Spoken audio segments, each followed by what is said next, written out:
Welcome to Creatives Grab Coffee, the podcast on the business of video production. Creatives Grab Coffee is hosted by Dario Nuri and Kirill Lazarov from Labs Productions. Our goal is to share knowledge and experiences from video production professionals around the world. Whether you're a freelancer looking to start your own business or a seasoned business owner aiming to scale your company, this is the show for you. Join us as we develop a community of like-minded creatives looking to learn and help each other grow. Welcome to the business of video production. Welcome to Creatives Grab Coffee. Before we get started with the show, let's go over today's sponsors. Do you have a shoot in Toronto? Do you need crew or a strong production partner to help you with your project? Labs Productions is one of the top production companies in Toronto and your go-to video partner. With our strong creative skills and extensive network, we can help you achieve your goal. Labs Productions is able to offer you production services, white label services, or finder fees for project handoffs. Reach out to us on our website at labsproductions.com to learn more. My name is Miran. Welcome to Canada Film Equipment. We are a boutique rental house based in Toronto. We are here to help you guys out with all production sizes. Feel free to contact us to get a quote if you are a production house and you're looking for lighting, camera packages, or lighting and group fan packages. You can see our contact information in the link below. We are more than happy to help you guys out. Make sure you follow and subscribe to creativesgrabcoffee.com. Thank you.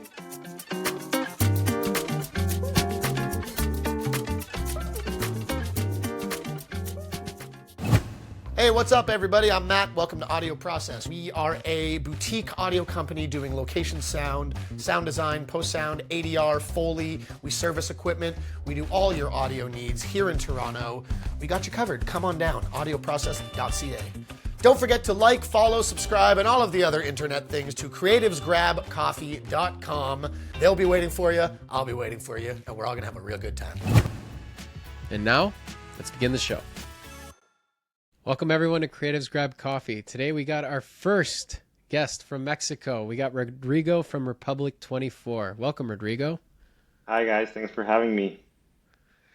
A little bit warm down there, right? Over in Mexico compared to up here in Canada. Oh yeah, definitely seems it's gonna be like a really hot year this year. I hope so in terms of work as well, because it's been 2024 was a bit of a tough year for a lot of people in the industry. But anyways, before we kind of dive into it, give us a little bit of a background into you and your business. Well, I studied video production. I went to film school in Mexico, and then I started the company Republic24 11 years ago. So we've been here for 11 years. It's been a fun ride, a lot of ups and downs, but we've been growing. So we started in Monterrey, Mexico. Then we opened an office in Mexico City. So we're kind of, trying to target both, which are kind of the biggest cities in Mexico. So that's what we've been doing lately. And you said you started first in Monterrey, right? Like, Yeah. What made you make that move or switch over to Mexico initially? Was it like a gradual kind of organic way that you kind of moved there, or was it like a conscious decision you wanted to put an office there so that because of all the business that was coming in? It was definitely conscious because here in Mexico, a lot of things are centralized in Mexico City, which is the capital, and it's one of the largest cities in the world. I think it's more than 20 million people that live there. So definitely, I felt that staying only in Monterrey would probably just get us so far, and I felt that the right move or the smart move was to try to break ground in Mexico City and see what would come out of there, and it's been really good. It's definitely different than Monterrey. It's more another kind of clients, another kind of videos, but it's huge. It's a huge pie, and it's a lot of work. So it's been fun. I think it was the right move, definitely. Yeah, let's kind of explore like your history in terms of how you got and started your company, because we kind of like glossed over that a little bit. Yeah. Just guide us through you started your company, you finished school, you started your company. What was that whole process like? Yeah, so I finished film school and I immediately knew I wanted to, do my own thing, So the thing is I had no idea how to do it. I mean, I knew how to make videos, but one thing is to make videos and another thing is to sell those videos. So I went into work to another company. They were very focused on like corporate videos, and I learned a lot. I learned pretty much all the ins and outs of how to actually sell your videos to customers, how to sell your service, and how to do all the um, you know administrative tasks that here in Mexico might be a hassle if you have no guide or it's the first time you want to start. I mean, it's not as friendly an environment to start a business by your own. So there was definitely a challenge, but I learned a lot in that company. I was there for a year, and that was more than enough for me to learn everything until I got to a point where I felt like, you know what, I think I'm ready. I think I'm gonna go ahead and give it a try and see what happens. I was young, I was single, I didn't have anything to lose. I didn't have a lot of money in the bank, but I was just like, let's go for it. And that happened 11 years ago, and it's been fun. So then, in terms of like you started the company, like what kind of eras did you have in terms of like growing it? Like what was that whole history like? Well, I started with, the typical solopreneur, just by myself. In my apartment, I had no office. I had very little equipment. I would rent out or even borrow from friends different equipment or gear, whatever I needed. Um, and things kind of started working out pretty quick. I got one client and then another one and then another one.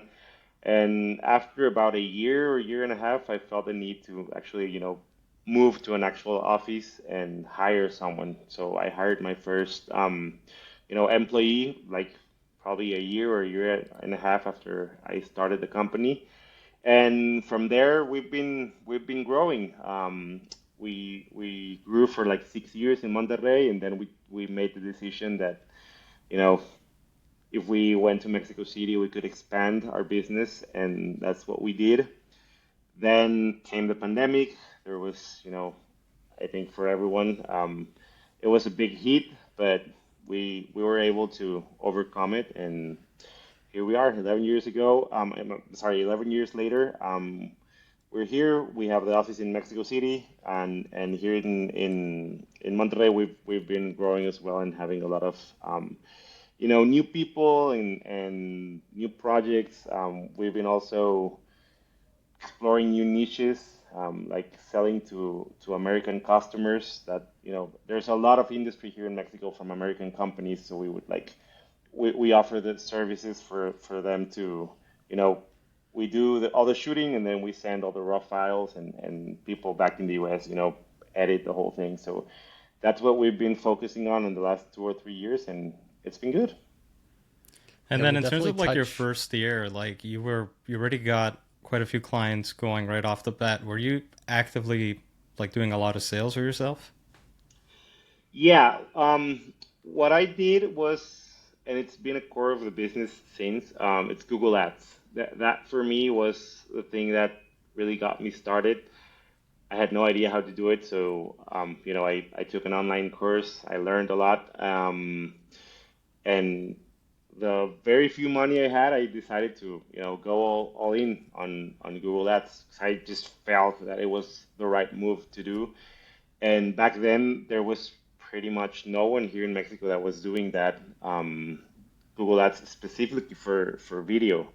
So, I think I was probably one of the first ones. It was cheap. It wasn't expensive at all, and that really started working. I'm talking a couple of months after I started, the campaigns and everything. I started getting one client and then another, and it just snowballed from there. Yeah. It's good. I just restarted our Google AdWords campaign the other week after putting it off for like months, and it's actually doing pretty well in terms of the impressions and everything. And luckily, we cut a lot of other costs, so I was able to allocate that money that would have gone to those costs towards our AdWords campaign. And I actually started seeing some leads coming in, so it definitely does work. Do you still heavily use it in your business?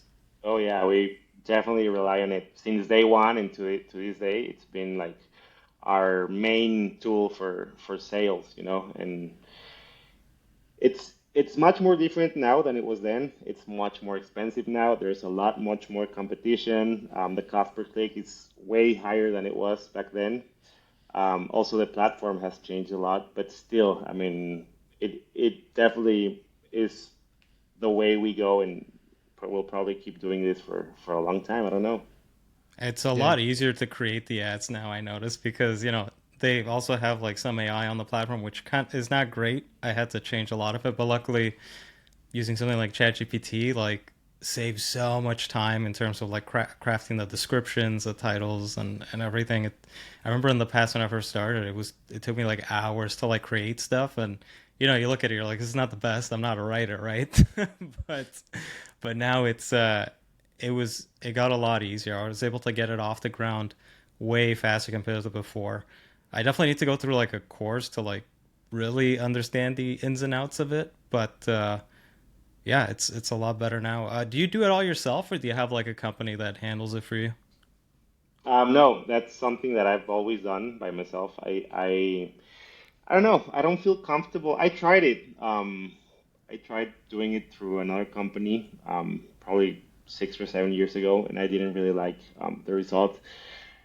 I felt that it was like they thought I didn't know anything about it, so they started, kind of trying to sell me things that really, and I was like, hey guys, I know what we're doing here, and like I started this whole thing, and so that's something I don't feel comfortable yet, giving to someone else. So after 11 years, it's me, it's personally me, the one who does the whole ads and campaigns and everything. And yes, it's definitely easier now. It's way easier.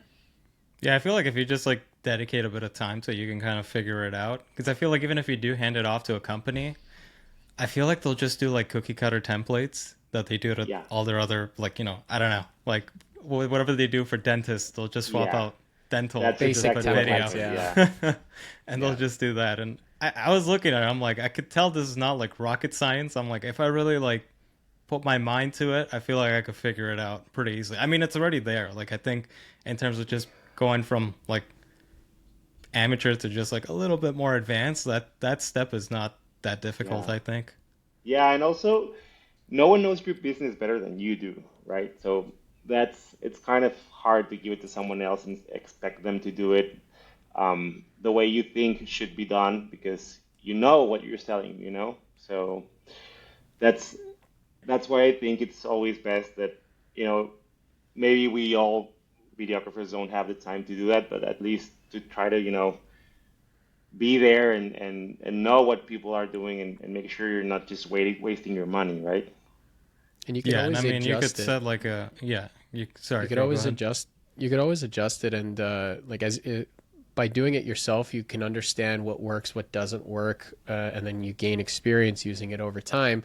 Whereas then you realize maybe you don't need to be spending this many dollars if you're trying to target certain leads, and then if you realize, hey, you know what, I noticed that maybe I might get more leads if I invest this much, you would actually understand what kind of investment you need to do. Whereas, as you said, Rodrigo, that if you hire another company, they may not necessarily be proactively trying to improve the ads over time. They might just, it's like a set it and leave it type Yeah, approach exactly. where you Yeah. just pay them, they make it once, and then like maybe just swap things out. They may not really proactively improve it because, yeah, like not only that, the money you're going to be paying them, if you understand it, you could use that money to actually fund the Google ads themselves as well, and get even more leads. So Exactly. there's, again, it all depends on time versus effort, right? That's the one thing you got to measure.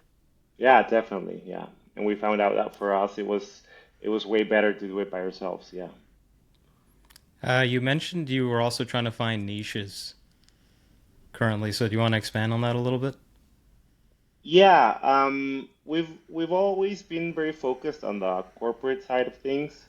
We do a lot of corporate video, and we started noticing it's something we didn't actually actively search for, but we started noticing a lot of clients from the U.S.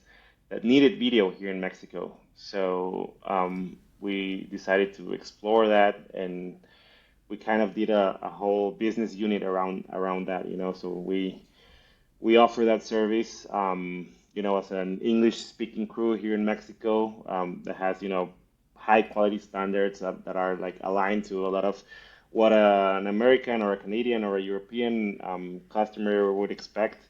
So we started working on that for, you know, probably, I don't know, we started working on that a couple years ago, and that's probably our main, you know, thing right now. So it's definitely a niche, and we've definitely, you know, explored it, and we're loving it so far. It's been good. So essentially becoming a solutions provider for a lot of production companies or agencies that are trying to find crew or talent over there in Mexico, right? Is Yeah. there a particular kind of strategy you've like kind of implemented in terms of like how you're trying to make yourself more known to them or Yeah. searchable? Um, Google Ads once again. Yep. We started a campaign in English targeted to for people in the U.S. and in Canada, that are looking for, you know, video production in Mexico, video services in Mexico, video crews in Mexico, talent in Mexico. You know, so we have the whole thing, the campaign, the ads, the website. We have it all, you know, in English, so that English speaking customers, you know, feel safe and feel, you know, kind of, you know, they can feel it's the right way, and that's a lot of what we offer, you know, make them feel like, hey, we get you guys, we know what you need here in Mexico, so we can make that happen. Like in Mexico, like what kind of other, like, are you trying to also target other industries in terms of like niching down to specific industries? Well, yeah, we've also been exploring a lot of, like, well, here in Mexico we call it industrial video. I think maybe you call it the same, which is a lot of videos, you know, like probably training videos or explanatory videos about, you know, how a certain machine works. There's a lot of industry here. There's a lot of maquilas. There's a lot of manufacturing. So we've also been exploring a lot of that, and it's actually one of the, you know, niches that we really enjoy, and a lot of persons from our competition aren't really looking into it because, you know, it maybe doesn't look or seem as glamorous as making, you know, an ad or whatever. So, but it's definitely well paid, and it's definitely something that's really interesting, and, you know, there is like a big need for that. So we found out, and, you know, we've been focusing on that probably for like 8 years now. I'm surprised no one else is targeting that because that's always like a juicy industry. Yeah, no, I don't know. It's maybe that people here want more of like a, I don't know. I think the ads side of it, making, you know, commercial videos, is more glamorous. I don't know. So yeah, here in Mexico, it's there's something about that everyone wants to, you know, be there, and no one wants to look at the, you know, getting dirty, going inside the factories, looking at the processes, and I love that.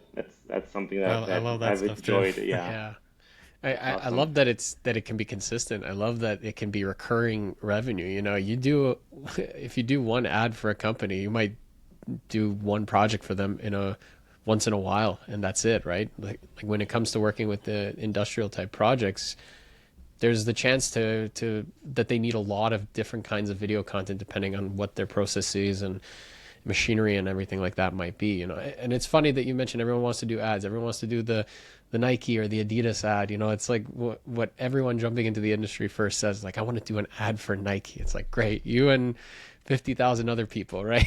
Yeah, exactly. And I mean, you can get those projects, and, you know, they happen once in a while.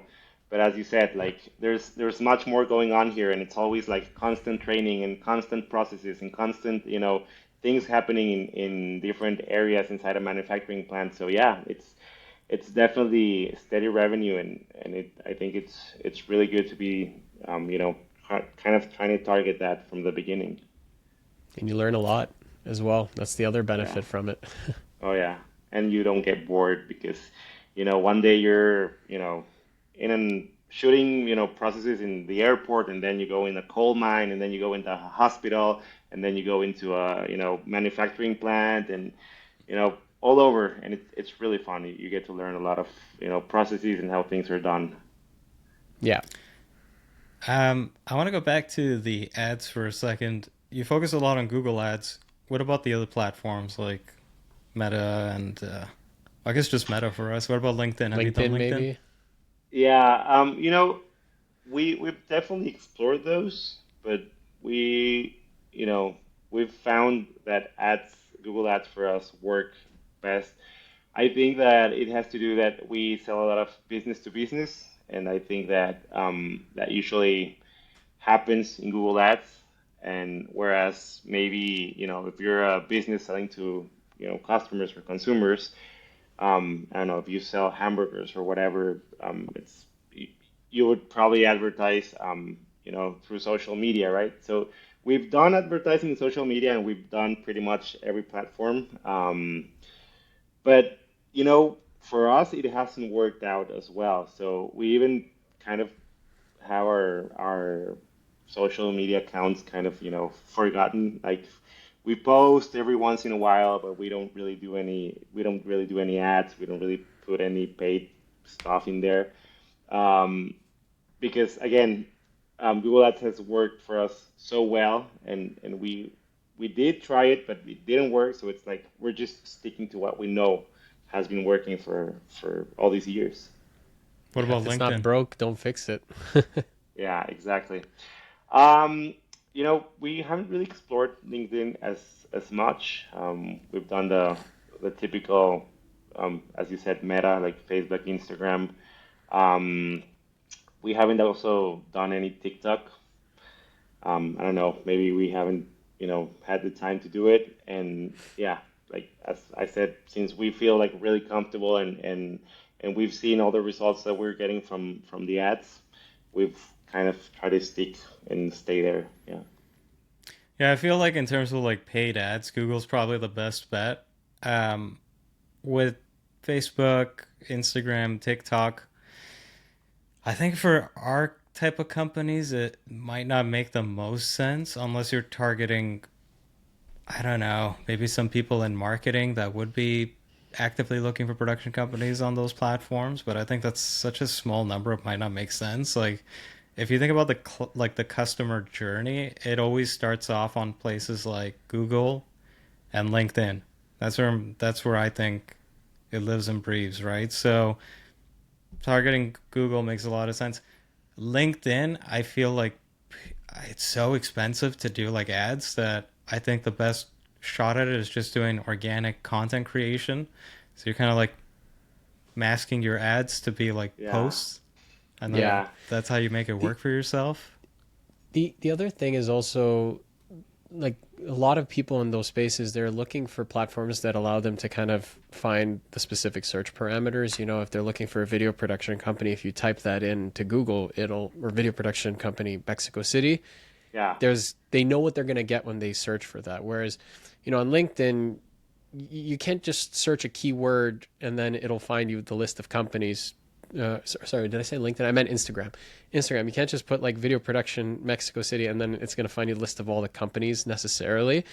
Based on those kind of organic search parameters. Like sometimes it's like people have paid posts or sponsored posts, and that's kind of what's similar also on LinkedIn, where you're finding people and companies, but I don't know. It's not as organic now compared to like what it is like with Google, I feel, and that's why Google is still one of the best ways for people to find what they're looking for, right?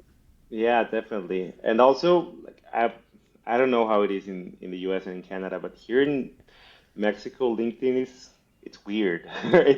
I don't know. It feels There's feels 20 million people there. Were you telling me like A not lot even more like than 10% of Canada them use here. it? well, It's like half the I don't Canadian know. Here, population is in that city.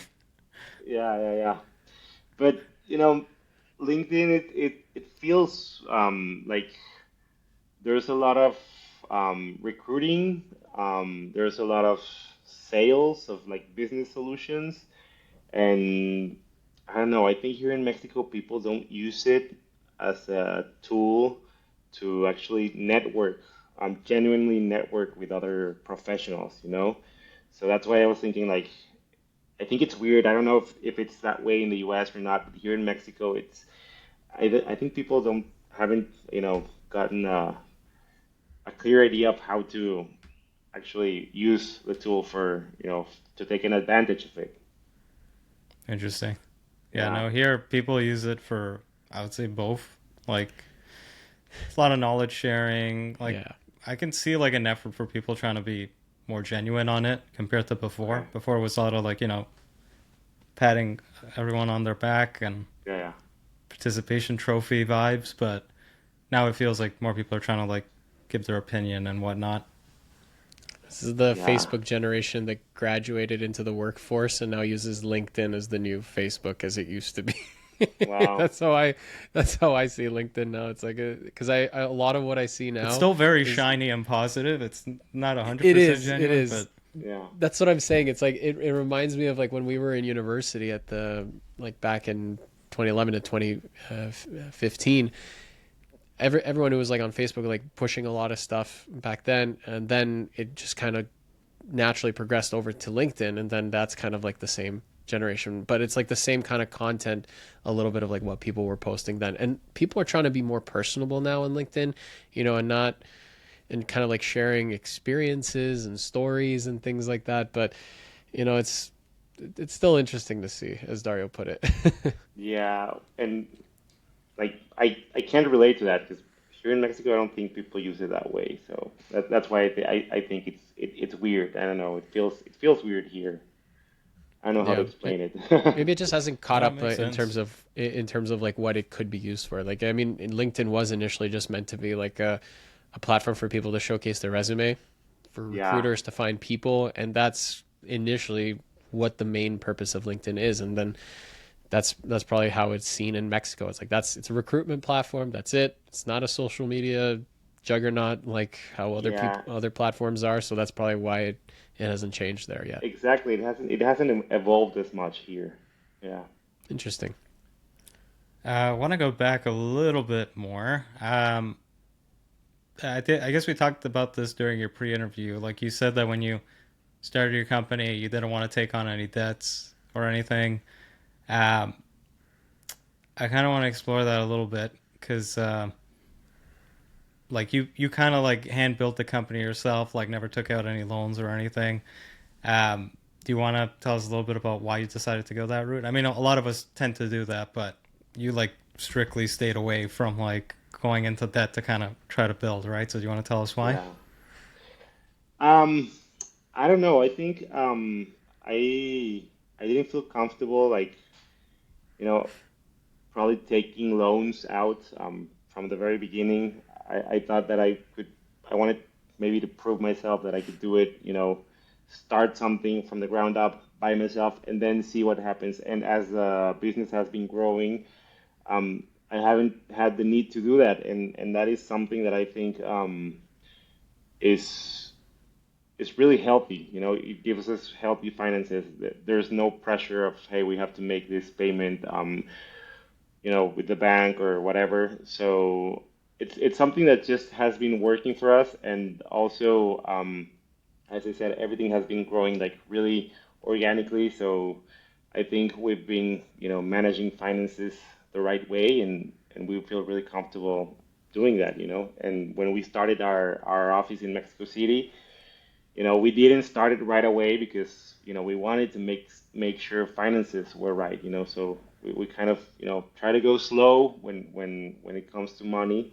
You know, not make any like big expenses that would probably like move our stability. So that's where we've been focusing on, and it's been working. So yeah, So the other thing I wanted to lead into basically was because you started when you kind of hit the ground running, got the office within a year, and then started getting your employees. Um, Very how did you quick. kind of like budget for that type of growth knowing that you kind of don't want to dip into the bank's money at any point, right? Because it's like once you start Yeah, getting employees, you got to start thinking, you got to be more future forward Cash thinking, flow. right? And yeah. like how did you Yeah, kind you of need the like cash manage flow. that? For me, it was really organic, in the sense that I was, I mean, I was by myself, but of course I would, hire freelancers or people to work for me, um, on a project. And after a while, like you start and you look at the numbers and you realize like, hey, I'm spending quite a big amount on freelancers. Maybe I could just have someone in-house and see how it goes. I mean, I already have the money. I'm already spending it on someone else, so I'd rather spend it on someone that's already part of the team. Um, and also, you know, when I hire someone, I generally like I don't hire them for like an indefinite amount of time. It's usually like let's see how this works for 3 months and for 6 months. I don't know, so for like a limited period of time, and see if we're the right fit for you and you're the right fit for us, and see if everything works. So at the end, like I mean, there is a commitment for 3 months, for 6 months usually. Um, but if things don't work out, it's easier. You have like a calculated risk. You know what I mean? Like you can spend kind of money or invest, whatever you want to call it, on having someone on your team. And if it just doesn't work out, or projects are not going the way you would think, there's always like a safe space to say like, hey, let's back up a bit.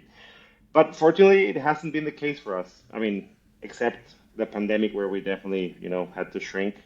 Um, we usually hire someone and, see if it works for 3 months, for 6 months, and, it usually works. So we've been growing. We're about 6 or 7 persons, in the Mexico office and Monterrey office. But yeah, it's always slow, it's always organic, and it's always like you know, kind of let's try, see if it works.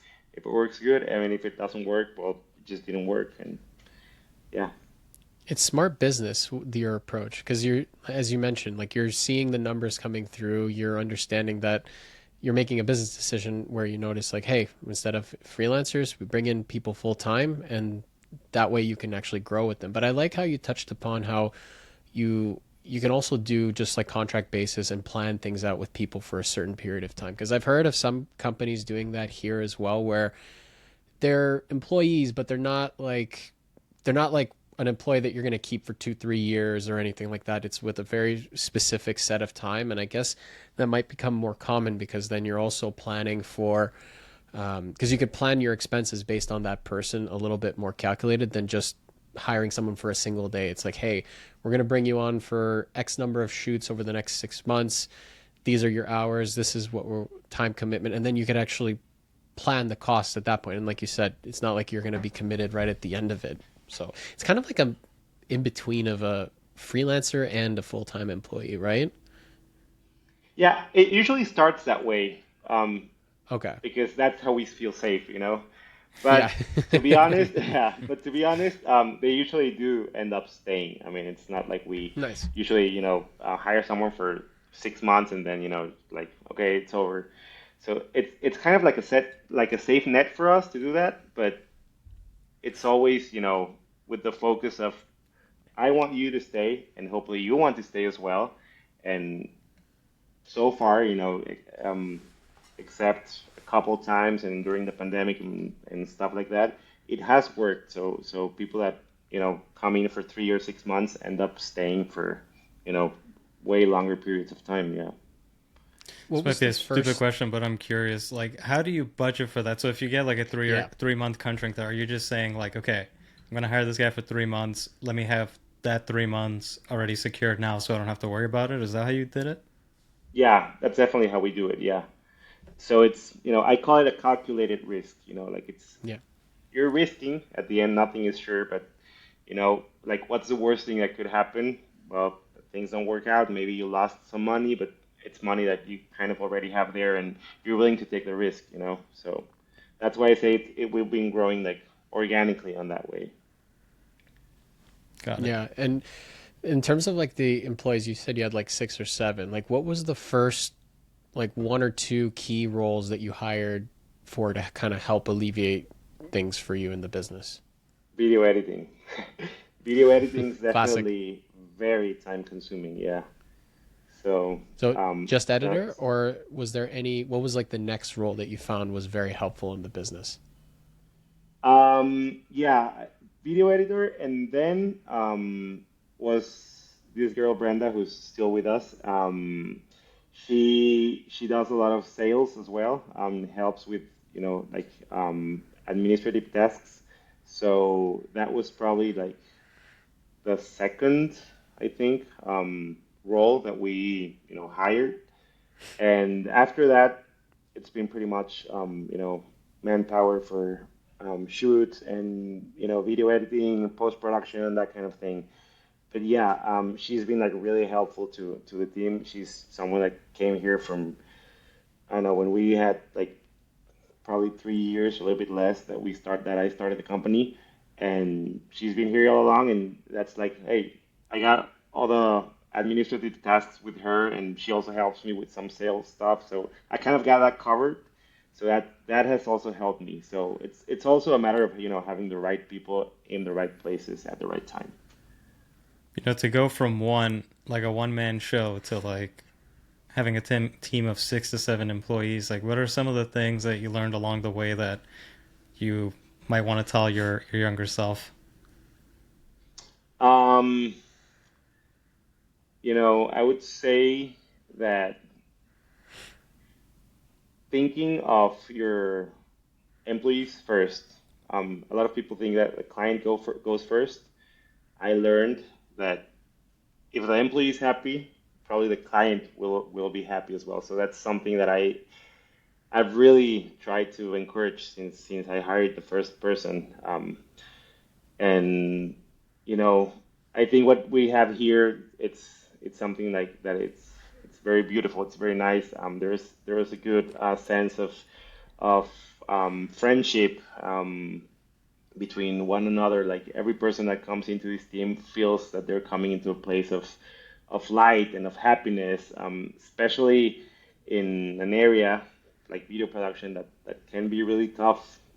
So yeah, I like to focus a lot on that, on having people happy, and I think that has been key. And how do you What do that? is, Like, what kind of do you do yeah. like certain activities with them? Like, how do you keep that level of positivity going on? Yeah, we do a bunch of things. We've read books together, and like, hey, let's read a chapter a week, and then gather here in the office probably Friday, and comment on that book. Books about Like business books? creativity. No, no, but, yeah, but more about creativity and about like um, we read like a book of the history of Pixar, so that was like really inspiring, for example, right?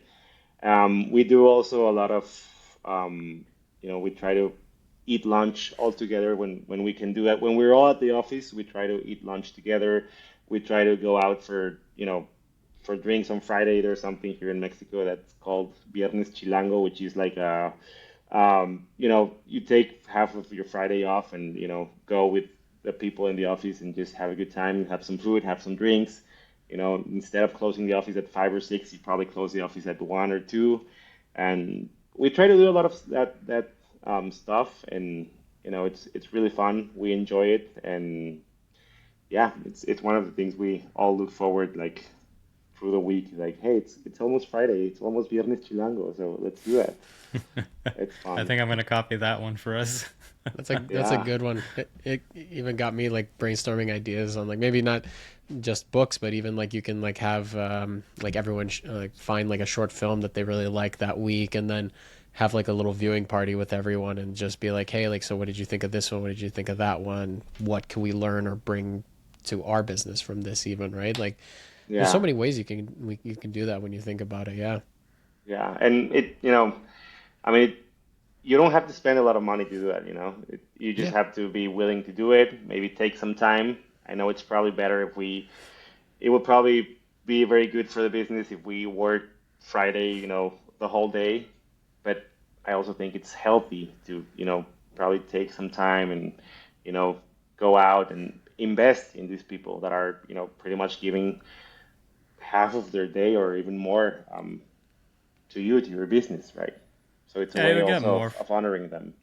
Yeah, you'll get more back from them that way, anyways, right? Rather than working the extra Yeah, time, because it lets them recharge, lets them yeah, be more and optimistic about working, and yeah, and for example, during the pandemic, um, when it started and everything stopped completely, it was really tough. So I had to talk to the team and tell them like, hey guys, you know what?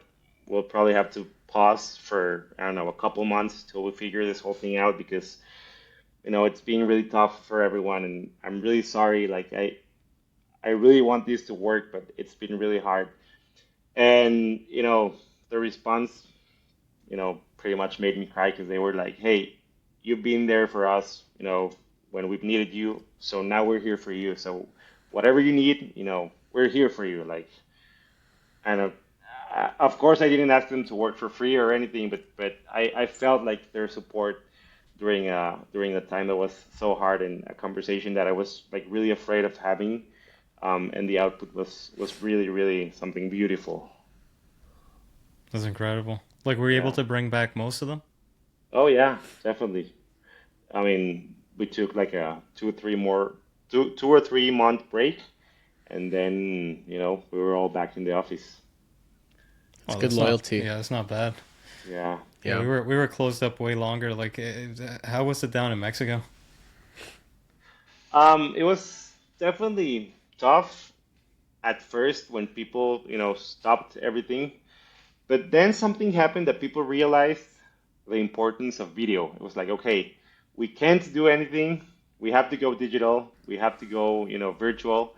So all of a sudden, from being something terrible, people or customers realized really quickly, like, hey, it is something that we need to do, right? So we started getting a lot of clients, a lot of projects, very different from the projects we were probably doing previously. For example, we started to shoot a lot of like staged corporate events that would otherwise happen, but there couldn't be any events, so we would go to the office and maybe shoot someone doing it and then edit it out, and then they would stream it as a virtual event. And we started doing that kind of thing, and that really got us going. So yeah, we stopped for probably 2 or 3 months, and then we we we came back really quickly. Yeah, Yeah, it's almost like there was a second renaissance of video with the Yeah. pandemic. That was like the yeah, silver lining of that whole thing is that they finally got it through their heads that it was actually very important. So, yeah, like definitely. we noticed that here as well. Yeah. Yeah. Wasn't as quickly jumping back into it as you. Like 2, 3 months, not bad for us. Well, We, at they four, probably weren't locked down as long as we were. I know, I No, know. At, definitely at no. at 4 months for us, we were still locked down with no end in sight. And so, what did we decide to do? We decided to start this podcast to keep ourselves sane. So this is a And result from the pandemic.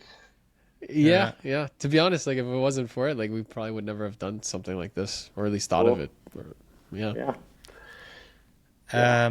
Let's go back to sales. You said one of your employees, I forget her name, but she also handles sales for you?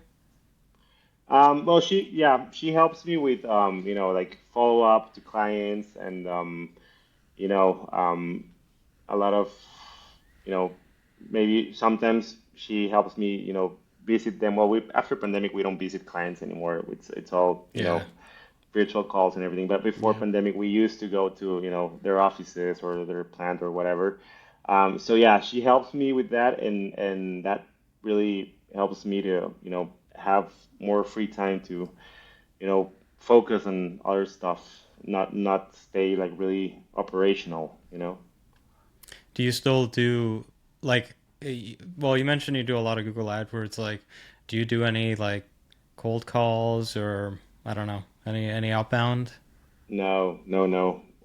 It's all been Google Ads. It's all been inbound, and of course, maybe some word of mouth, and it's also a snowball because one client that found you in Google Ads in 2016 wants another project and another project and another project. So and then you start adding and adding and adding more clients from Google Ads. So it's been growing like really really big without the need of ever picking up the phone and cold calling. We probably tried it when we really started, but it was like, hey, this freaks us out. We're not good at it, and we're not seeing any results. So that's also one of the reasons why I thought it was a way smarter move to, try inbound marketing.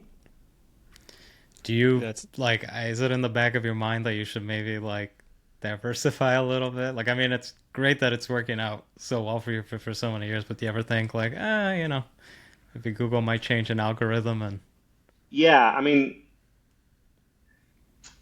as Kirill said, if it ain't broke, don't fix it. But also, but also, it is very important to have, to have that knowledge that things can change any moment, right? And we're willing to do it. I mean, the moment we see this stops working, we'll probably start exploring different things, Like, I don't want to be married to Google Ads and then, fail and die with Google Ads, because it's a platform like any other, and it evolves and the world evolves. So I know that, and I'm conscious of that.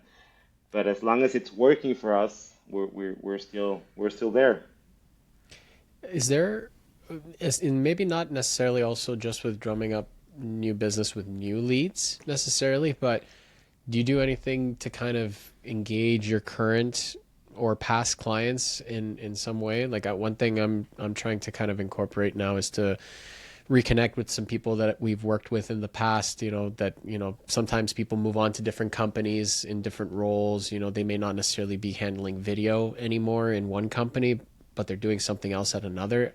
I find reaching out to them and just kind of like reestablishing connection has actually started to foster a little bit more interest in drumming up new business. Have you done anything like that, or do you kind of keep it with, or do you keep everybody?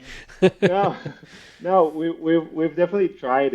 We do the typical, well, I don't know if it's typical or not, the typical like Christmas message card, and we send that. We don't send it like, as a whole for everyone. We kind of try to write like a personalized message, like a personalized thank you note to the people that's been there during the year, and also for clients that weren't present in that year. It's like, hey, we missed you this year, and we're here, But it's really been like really small, very punctual actions. It's not something that we have how do you call it, systematic, like we haven't done it systematic, Right.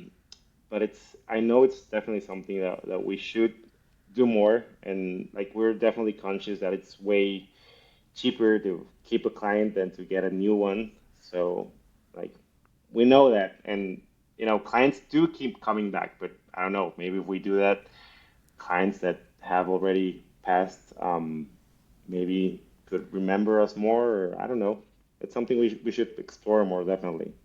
It's also about timing, because sometimes when you reach out to some of these past clients or people that you've worked with in the past and say like, hey, let's grab a coffee, and you meet up in person and chat, it's almost like a reminder to them about like how great it was to also like work with you. And then sometimes they just might be even like toying with the idea that their organization might need video, and then you kind of coming in all of a sudden again is like that little nudge that they need, and they sometimes kind of figure out, it's like, okay, now we actually have some video content that we've been meaning to get started. So it's sometimes kind of like a good way to remind them not only that you're there, but also remind them to actually do video as well. It's almost like you're the universe calling in a way, right? Yeah, definitely. I think that's something that we should do more, and kind of leave that small idea of people, like, hey, we're here, don't forget about us, right? Invite them to those Friday night drinks, like it's a oh yeah. cultural thing. So it's a very easy thing to be like, hey, our team is meeting up at this place on Friday. Come join us for, what was it called again? Here in Mexico, it's called Viernes Chilango, which is, Viernes Chilango. Yeah, yeah, invite them to exactly. that. And who knows, right? Like just Yeah. keep it casual, nothing like when I'm saying like connect with them, like don't connect with them to be like, hey, you need a video or something like that. It's just to Yeah, genuinely like connect with them and be like, hey, how are things? How have things been with you personally? And then you never know where it can go, right? yeah. That's one strategy that I'm trying to kind of incorporate a little bit more, and I'm starting to see more and more the value of doing that because sometimes it's just a timing thing, I have to say. Yeah, it's definitely a great idea. Yeah. Cool. I think we're close to ending it off. So I guess from my end, my last question is basically like, what's your future vision for your company? Um, we want to expand to Guadalajara, which is the third big city here in Mexico. So it's Mexico City, which is huge, and there's Monterrey and Guadalajara, which are the other two like big cities here in Mexico. So we've been trying for more than a year to maybe, kind of start an office over there, but we haven't found the right people yet. And as I said, I like to sometimes go slow and make sure we make the right decisions. So that's kind of where we're going through to the future, and also expanding on this niche thing about having the American or the European clients, um, bringing giving them the service here in Mexico. We started with that. I don't know, probably 2 or 3 years ago, but I think there's still much more that we can do there to expand that niche of the business. So that's where we're focusing on right now. If you expand to Guadalajara, are you going to try to find some client work there first to kind of at least get like a small foundation of work coming through there to prove it? Or are you thinking the opposite where you want to get someone in there first and then they can kind of help drum up the business? Like what are your thoughts? No, that's where we're at right now. We're kind of trying to get projects from Guadalajara, and it's been tough because sometimes we have to drive there or fly there, and Yeah. but it's part of we're kind of investing in the city right now, you know. So that's definitely I think the way to do it. And then once we grow and have a lot of projects, it'll probably make sense to just have someone there, right? And if you're flying there frequently, then it makes sense. Like, yeah, if you're flying there at least once a month or twice a month, then at that point it might just make sense to be there because Yeah, you already have your business established in Mexico City and the other city as well. So Monterrey. Yeah, Monterrey, so you'll have like the business system in place to help with post production and back end stuff and everything. You just need someone on the ground there to kind of help execute production wise, right? exactly. That's exactly where we're at, and we're kind of excited for what's coming, but it's also not as easy, to find someone you can trust, that maybe you Yeah, don't know, at a distance. But yeah, it's part of the challenges. for sure. Well, I guess the last thing we'll probably ask is also how did you come up with the name Republic 24? Um, I don't know. I guess I like then I came up with the name Film Republic, which I don't know. I just thought it sounded cool, but it turned out that it already existed, and it was like there was already a website for that, and there was already socials for that, and all of that. So I was like, okay, no, it's not gonna work. So um, I like the word Republic. I was like, hey, I want to keep that. Maybe it's not Film Republic, but it's something Republic. I don't know. And yeah, I'm team 24 frames per second. A lot of people think it's better to do it at 30. I think it depends on the Who project. I thinks really that? like a lot of I don't like people. 30. Yeah, It's TV. It's the TV folks, that's Old, what it old is. yeah. TV. Well, no, MKBHD, the Yeah. Oh the yeah, tech yeah, yeah, YouTuber. yeah. Well, he has this whole thing going. He even sells merch that says like 30 frames per second is the way to go. Yeah, but So he's a YouTuber. He doesn't actually do video production. yeah. He's his whole thing, and it's a marketing thing. He's trying to be edgy, be like, yeah, no, we're still with the 30 frames. Yeah, 24 exactly. now is the Yeah. He is doesn't do is the work new. though. He just does the reviews. He's not part of the discussion. Well, yeah. So, but I don't know. I for me, it's always been 24.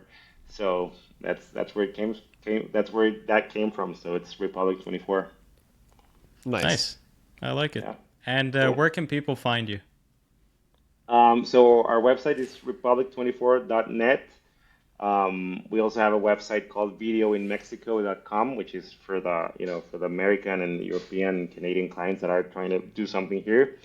And our socials are also Republic24 in Facebook and Instagram, Republic24MX, because someone had already, won the name Republic24 by itself. So Republic24MX on Instagram, yeah.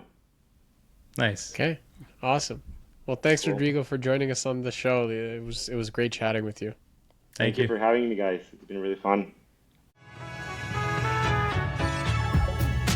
Thanks for listening to this episode of Creatives Grab Coffee. Please make sure to follow and engage with us on Instagram, TikTok, LinkedIn, YouTube, and your favorite podcast app. Creatives Grab Coffee is created by Labs Productions, a video production company based in Toronto, Canada.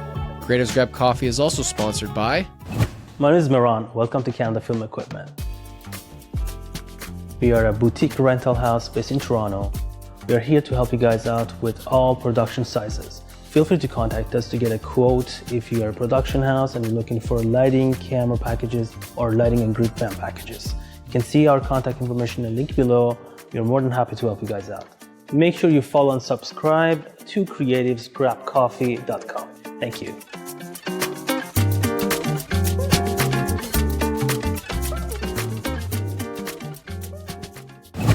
Hey, what's up, everybody? I'm Matt. Welcome to Audio Process. We are a boutique audio company doing location sound, sound design, post-sound, ADR, Foley. We service equipment. We do all your audio needs here in Toronto. We got you covered. Come on down, audioprocess.ca. Don't forget to like, follow, subscribe, and all of the other internet things to creativesgrabcoffee.com. They'll be waiting for you. I'll be waiting for you, and we're all going to have a real good time.